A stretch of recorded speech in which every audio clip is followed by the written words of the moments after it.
Kumusta mga ka-adventure? Today I will discuss about activity-based costing or ABC costing system. We will be learning its basics, relevant terms, and procedures associated with it. I will teach you with the comprehensive illustrations as at the end of this video.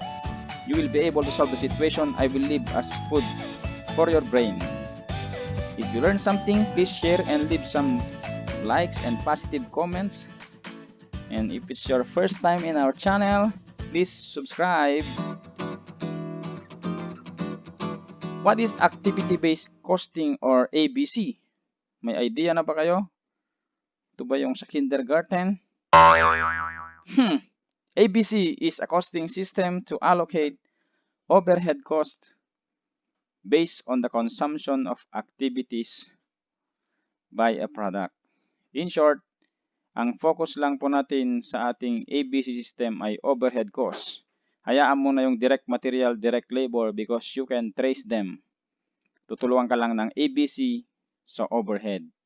And ang focus niya ay activities because activities consume resources and therefore kailangan mong malaman kung paano i-allocate sa mga gumastos. Next, who are using ABC? Baka naman teorya lamang at wala namang kasilbi-silbi ang aking mga pag-aralan. Of course not. Manufacturing. Yan, soft drinks. Coca-Cola, gumagamit po ng ABC system. Boeing, wag lang sumemplang ang iyong eroplano. Hewlett-Packard, iyong laptop. Cellphone, LG. Kotse mo ba? Hindi kasi masyadong sikat sa Pilipinas ang General Motors. Anyway, kung tanungin nyo sa akin, ang Samsung, gumagamit ba siya ng ABC? Search the internet and you will learn. There are many suggestions that if Samsung would use ABC, it would give them much benefit. Service naman tayo, gumagamit ba ng ABC yung mga services? Pwede rin po. Kung airlines, Cebu Pacific, Air Philippines ba yun? Or PAL? Banking, pwede rin. Telecommunications, Globe, Smart, Dito. Pwede rin siya sa retailing. And, of course, transportation pala. Sorry. Yan. So, primarily, sa manufacturing po ang ABC. Kasi mga 1980s yan nag-click eh. Pero, huwag nyong alalahanin, pwede rin siya sa services or small businesses. So, pag in-apply ko ang ABC, ano naman ang advantage niya sa aking kumpanya? Yan, product costing. Maayos ang pagdetermine mo ng nagastos para sa isang product. Ano naman silbi pagka maayos ang product costing mo? Ay di tama ang prices at hindi magreklamo ang mga customers. They will patronize your product. Your market share will increase. Hindi mo hinulaan ang presyo mo. Next, decision making.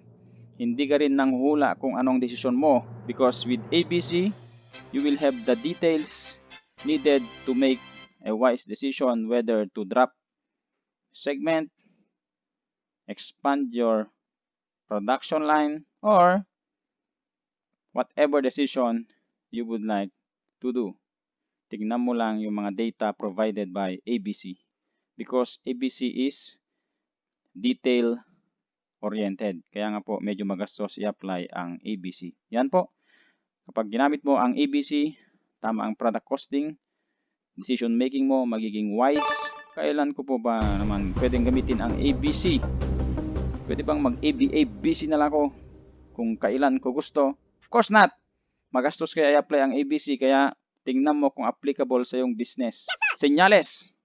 Kapag significant amounts of indirect costs ang nasa business mo, pero ang ginagamit mo lang pang-allocate or pang-divide sa mga yan is dalawa or isa lang na cost pool. Nako, consider mo using your ABC. Baka mali na kasi ang pag-allocate mo ng mga gastusin sa mga product, mali na ang prices, mali na lahat. Next, all or most indirect costs are identified as output unit level costs, or in short, yung mga indirect costs na yan ay bawat piraso ng product o service na ino-offer, directly sila ang dahilan. Anyway, mamaya po i-discuss natin ng mas masinsinan itong output unit level cost. Next, may dalawa pa po akong nilista dito. Products that the company is well suited to make, or in short, simple products lang para sa kumpanya yan, show small profits, whereas products that a company is less suited to make, bago lang or complicated siyang gawin, nagpapakita siya ng profit. Alam nyo po, minsan ang profit is just a factor of how much cost you are allocating to it. Hindi pala totoong kinita niyan, kundi konti lang ang chinarge mo sa kanya na gastos, kaya mukhang profitable. Kapag ganito yung sitwasyon, it is appropriate to use activity-based costing system. Yup. Kapag products requires diverse demands on resources according to volume, process, steps, batch size, or complexity, yun, kailangan i-ABC mo na yan. Diba? Hindi mo na matrace kung ilan ang napupunta sa mga products according to their volume kasi maraming proseso. Sa bawat batch, hindi mo na alam kung ilang resources ang nagagamit. Naku, magkakaroon ng debt spiral. Bago tayo magpatuloy, gusto ko namang i-discuss sa inyo yung mga terms that we have to learn so that we can enjoy more learning the use or ABC system. Miscosting over undercosting, ano ba ito? Cross subsidization, tongue twister naman siya. Debt spiral, meron palang ganun. Debt spiral. Cost drivers. Cost hierarchies. Broad averaging. Then plant-wide and department overhead cost calculations, or yan, activity-based management or ABM. Okay, so una po, ano ba itong miscosting? Ibig sabihin, pag miscosting, maling paglalagay or charging of cost to products or services. May dalawa po yan. Kung nagkamali ka, pwedeng napasobra or napakulang. Okay, so overcosting po tayo. Ano ba itong overcosting na ito? A product consumes a low level of resources but is allocated high cost per unit. Ibig sabihin, konti lang naman ang nagastos niya pero inallocatean mo siya ng sobra. Overcosting ang tawag dyan sa activity-based costing. And then, ito namang opposite, undercosting. Product consumes a high level of resources but is allocated low cost per unit. Yan. Hindi appropriate itong dalawa na ito. Kaya tinawag na miscosting kasi napasobra, kulang. Of course, kung i-determine mo mamaya yung prices, mali din. Kasi kapag overcosting, nilagyan mo siya ng maraming gastos.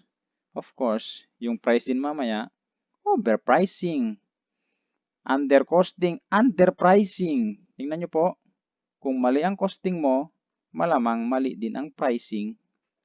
Mga consumers aalis kasi mali-mali ang presyo.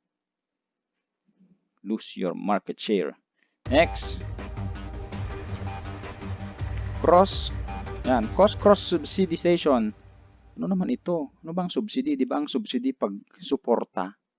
Yan, if one product is undercosted, then at least one other product must be overcosted. Kung kulang ang chinarge mo sa isang product, under nga siya, hindi naman nawala yung gastos na ipasa lang sa iba, kaya yung iba, overcosted naman. Yep. The overcosted product absorbs too much cost, making it seem less profitable. Kita nyo na? Parang hindi siya profitable kasi nga, naipasa kanya yung mga gastusin. Then, conversely, the undercosted product is left with too little cost, making it seem more profitable than it really is. Yan po yung problema kapag cost subsidization. We need to reflect on this. Isipin natin to ha. If you were using cost to determine price, what effect would this have? O, ibig sabihin, cost-based pricing ka. Kasi nga, nagsisimula ka sa cost. Kung magkano nagastos, doon ka lang magma-mark up. Halimbawa, 20 ang nagastos mo, dagdagan mo ngayon ng 5, 25. So, cost-based pricing, paano kung hindi pala 20 yung nagastos niya?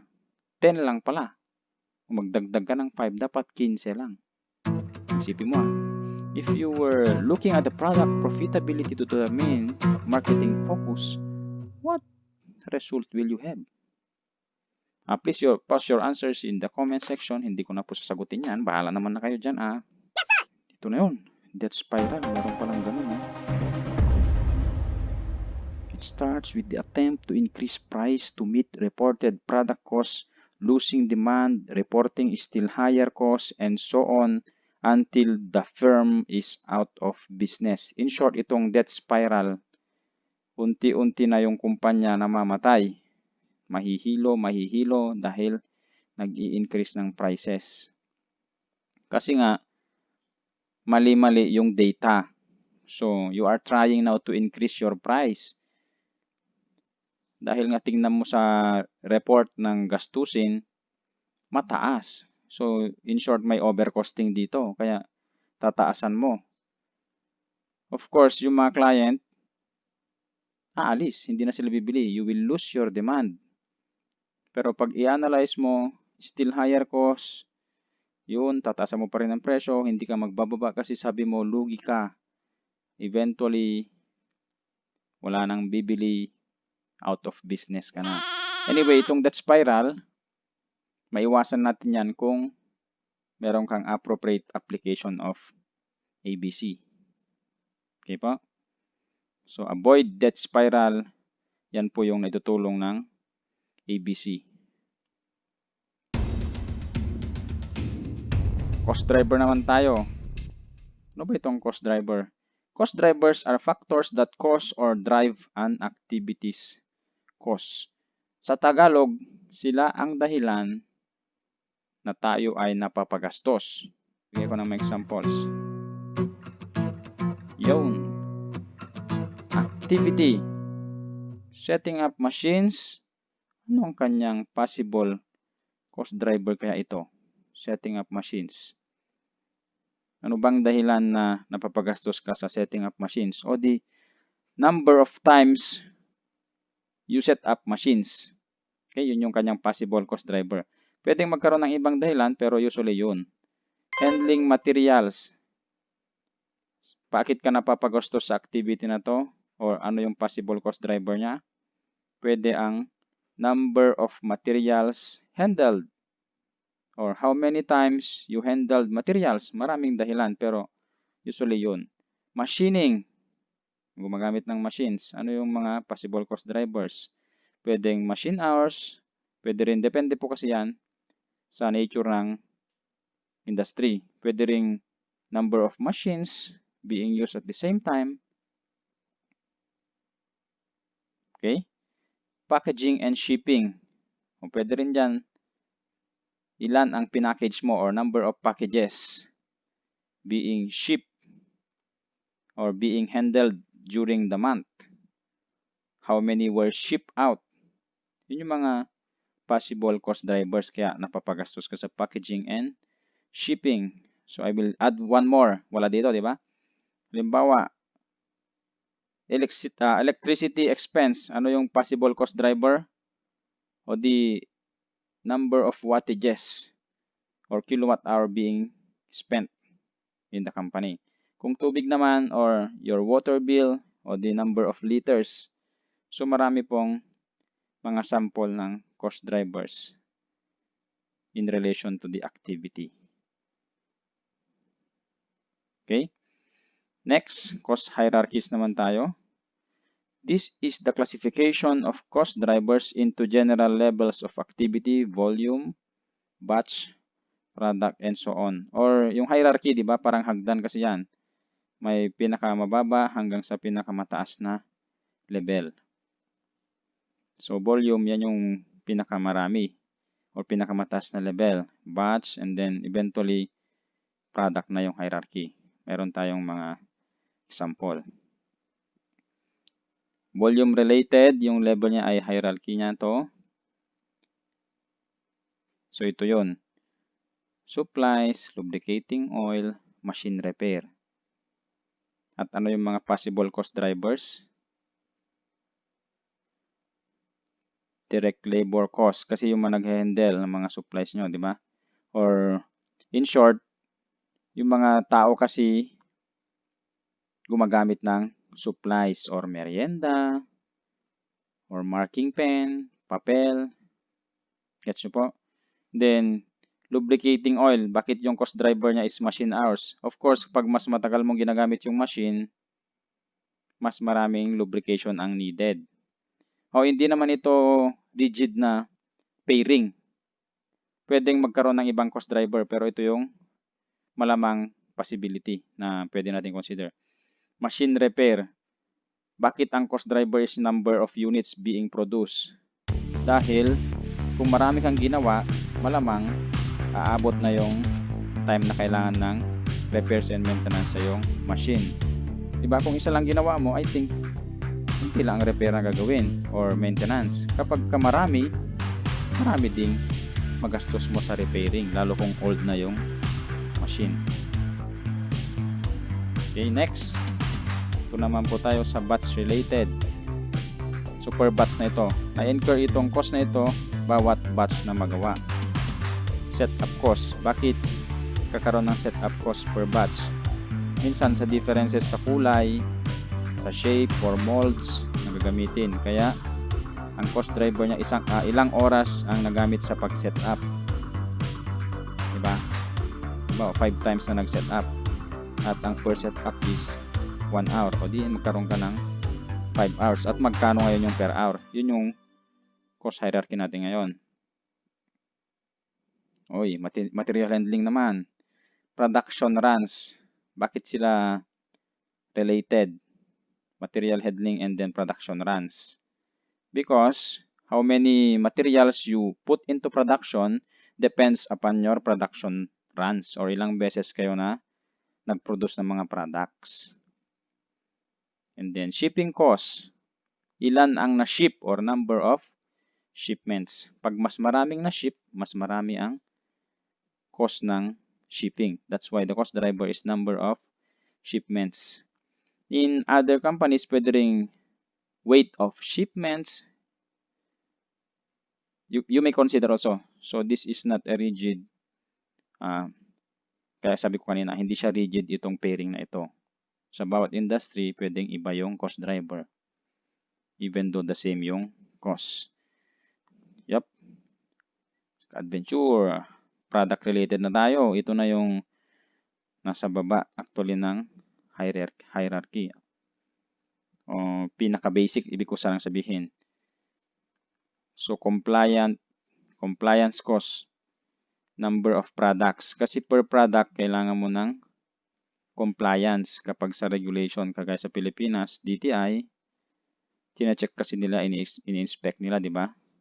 Kung meron kang, minsan ICC naman yung ginagamit. Di ba? Yung design mo, specification, number of products pa rin ang kino-consider dyan. Bawat product. Facility related. Ito naman, para sa buong kumpanya. General plant cost, direct cost ang kanyang katapat. Averaging. Traditionally, firms produce a limited variety of goods and at the same time, their indirect costs were relatively small.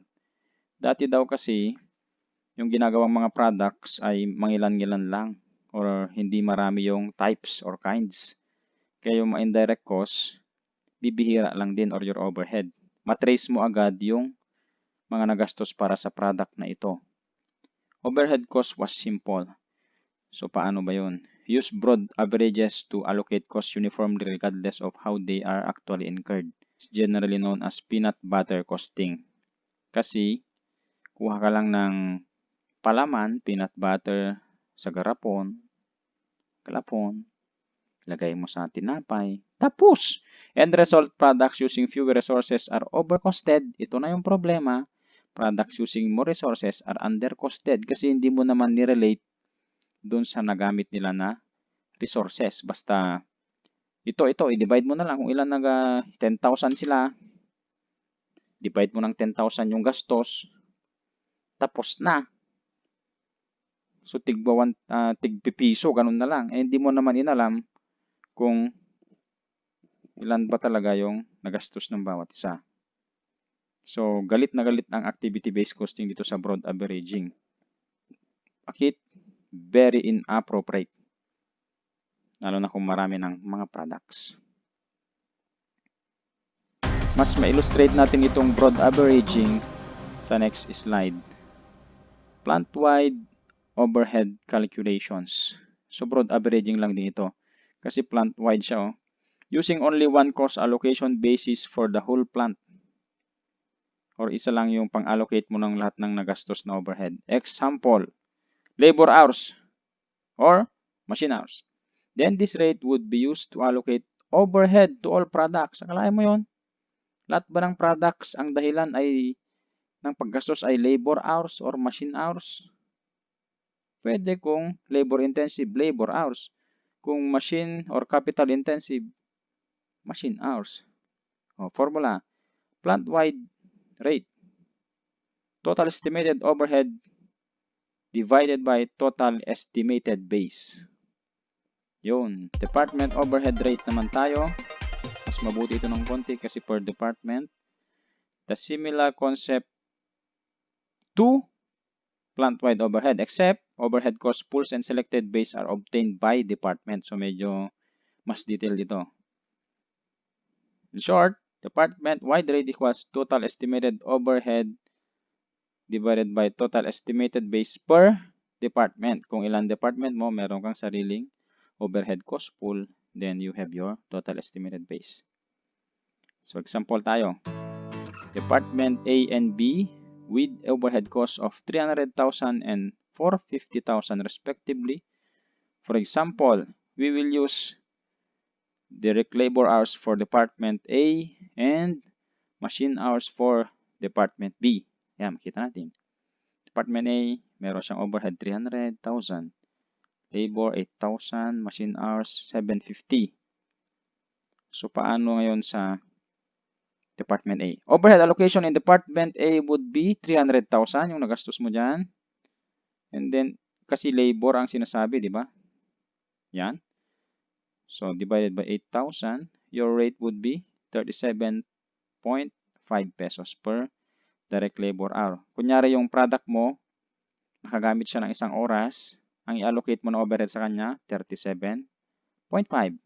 Very simple. Sa Department B naman, kasi 450 yung nagastos, ang gagamitin daw ay machine hours.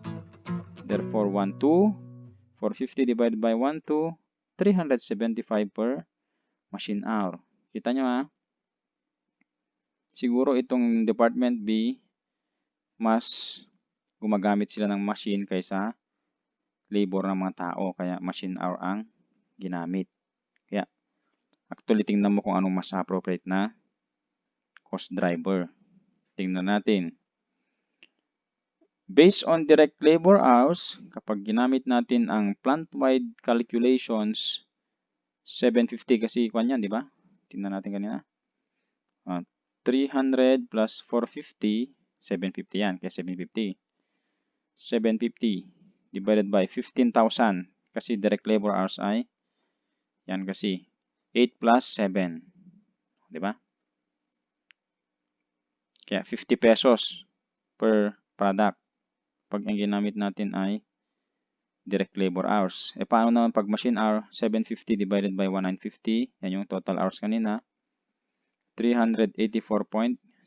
Ang layo. Tingnan nyo, 50 dito, 384 dito. Kaya, sa analysis natin, as a result, a product using more Department A resources would be severely overcosted. Kasi, and then, a product using more Department B resources would be severely undercosted if we use direct labor hours as the base for the single rate. So, very inappropriate talaga itong plant-wide. Kita nyo naman. Kung ano ang appropriate sa isang department, yun ang gamitin mo na pang-allocate. So, effective din itong department-wide allocations ito kung yung paggastos ay relatively determinable as direct labor hours, yung cost drivers, or machine hours. So, paano kung hindi ka na sure kung anong magandang gamitin? Diba? Diyan na po pumapasok yung ABC natin. Ayun! ABM is a method of management that uses ABC as an integral part in critical decision situations such as pricing and product mix. Magka-partner yung mga product. Bibili ka ng sabon, partner ba niya ang Downy? Di ba? Product mix. Bibili ka ng asukal, kasabay niya ba yan ang kape? Hindi po, kasi meron na po ngayong mga kape na 3-in-1, 5-in-1, 6-in-1. Cost reduction and process improvement decisions, design decisions, planning and managing activities. So, in short, ang ABM is management using ABC. Okay? This ends the part 1 of our video. Abangan nyo po yung next. Yun na mismo, yung ABC procedures na pinakahintay nyo. Add, then, sure.